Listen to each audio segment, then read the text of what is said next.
ओम श्री परमात्मने नमः। श्रीमद् भगवद गीता के चौथे अध्याय का महात्म्य। श्री भगवान कहते हैं, प्रिय, अब मैं चौथे अध्याय का महात्म्य बतलाता हूँ, सुनो। भागीरथी के तट पर वाराणसी बनारस नाम की एक पुरी है। वहाँ विश्वनाथ जी के मंदिर में भरत नाम के एक योगनिष्ठ महात्मा रहते थे, जो प्रतिदिन आत्मचिंतन में तत्पर हो आदरपूर्वक गीता के चतुर्थ अध्याय का पाठ किया करते थे। उसके अभ्यास से उनका अंतःकरण निर्मल हो गया था। वे शीत उष्ण आदि द्वंद्वों से कभी व्यथित नहीं होते थे। एक समय की बात है, वे तपोधन नगर की सीमा में स्थित देवताओं का दर्शन करने की इच्छा से भ्रमण करते हुए नगर से बाहर निकल गए। वहाँ बेर के 2 वृक्ष थे। उन्हीं की जड़ में वे विश्राम करने लगे।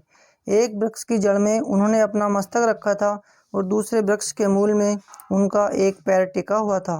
थोड़ी देर के बाद जब वे तपस्वी चले गए, तब बेर के वे दोनों वृक्ष 5 ही 6 दिनों के भीतर सूख गए।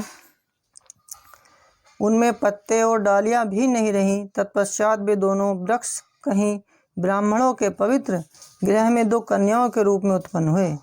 जब वे दोनों कन्याएं जब बढ़कर 7 वर्ष की हो गईं, तब एक दिन उन्होंने दूर देशों से घूमकर आते हुए भरत मुनि को देखा। उन्हें देखते ही वे दोनों उनके चरणों में पड़ गईं और मीठी वाणी में बोली, मुने, आपकी ही कृपा से हम दोनों का उद्धार हुआ है। हमने बेर की योनि त्याग कर मानव शरीर प्राप्त किया है। उनके इस प्रकार कहने पर मुनि को बड़ा विस्मय हुआ। उन्होंने पूछा, पुत्रियों, मैंने कब और किस साधन से तुम्हें मुक्त किया था?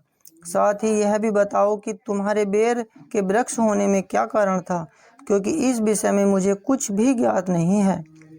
तब वे कन्याएं पहले अपने बेर हो जाने का कारण बतलाती हुई बोली, मुने, गोदावरी नदी के तट पर छिन्न पाप नाम का एक उत्तम तीर्थ है, जो मनुष्यों को पुण्य प्रदान करने वाला है। वह पावनता की चरम सीमा पर पहुंचा हुआ है। उस तीर्थ में सत्यतपा नाम के एक तपस्वी बड़ी कठोर तपस्या कर रहे थे।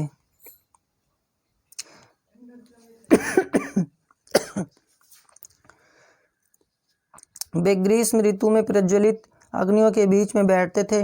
वर्षा काल में जल की धाराओं से उनके मस्तक के बाल सदा भीगे ही रहते थे तथा जाड़ों के समय जल में निवास करने के कारण उनके शरीर में हमेशा रोंगटे खड़े रहते थे। वे बाहर भीतर से सदा शुद्ध रहते, समय पर तपस्या करते और मन और इंद्रियों को संयम में रखते हुए परम शांति प्राप्त करके आत्मा में ही रमण करते थे। वे अपनी विद्वता के द्वारा जैसा व्याख्यान करते थे, उसे सुनने के लिए साक्षात ब्रह्मा जी भी प्रतिदिन उनके पास उपस्थित होते और प्रश्न करते थे। ब्रह्मा जी के साथ उनका संकोच नहीं रह गया था, अतः उनके आने पर भी वे सदा तपस्या में मग्न रहते थे। परमात्मा के निरंतर ध्यान में संलग्न रहने के कारण उनकी तपस्या सदा बढ़ती रहती थी।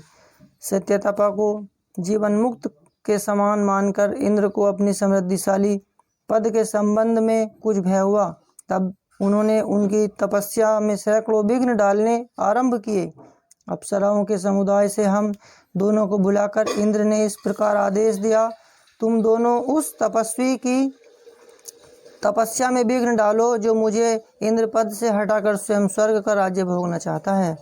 इंद्र का यह आदेश पाकर हम दोनों उनके सामने से चलकर गोदावरी के तीर पर, जहाँ वे मुनि तपस्या कर रहे थे, आई।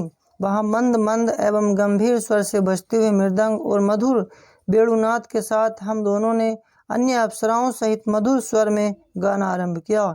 इतना ही नहीं, उन योगी महात्मा को बस में करने के लिए हम लोग स्वर, ताल और लय के साथ नृत्य भी करने लगी। बीच बीच में जरा जरा सा अंचल खिसकने पर उन्हें हमारी छाती भी दिख जाती थी। हम दोनों की उन्मत्त गति काम भाव का उद्दीपन करने वाली थी, किंतु उसने उन निर्विकार चित्त वाले महात्मा के मन में क्रोध का संचार कर दिया। तब उन्होंने हाथ से जल छोड़कर हमें क्रोध पूर्वक शाप दिया, अरे तुम दोनों गंगा जी के तट पर बेर के वृक्ष हो जाओ। यह सुनकर हम लोगों ने बड़ी विनय के साथ कहा, महात्मन, हम दोनों पराधीन थी, अतः हमारे द्वारा जो दुष्कर्म बन गया है उसे आप क्षमा करें। यो कहने पर हमने मुनि को प्रसन्न कर लिया। तब उन पवित्र चित्त वाले मुनि ने हमारे शापोद्धार की अवधि निश्चित करते हुए कहा, भरत मुनि के आने तक ही तुम पर यह शाप लागू होगा। उसके बाद तुम लोगों का मृत्युलोक में जन्म होगा और पूर्व जन्म की स्मृति बनी रहेगी। मुने, जिस समय हम दोनों बेर वृक्ष के रूप में खड़ी थी, उस समय आपने हमारे समीप आकर गीता के 4थे अध्याय का जप करते हुए हमारा उद्धार किया था। अतः हम आपको प्रणाम करती हैं। आपने केवल साप से ही नहीं, इस भयानक संसार से भी गीता के 4th अध्याय के पाठ के द्वारा हमें मुक्त कर दिया। श्री भगवान कहते हैं, उन दोनों के इस प्रकार कहने पर मुनि बहुत प्रसन्न हुए और उनसे पूजित हो विदा लेकर जैसे आए थे वैसे ही चले गए, तथा वे कन्याएं भी बड़े आदर के साथ प्रतिदिन गीता के 4th अध्याय का पाठ करने लगी, जिससे उनका उद्धार हो गया। ओम श्री परमात्मने नमः। ओम श्री परमात्मने नमः।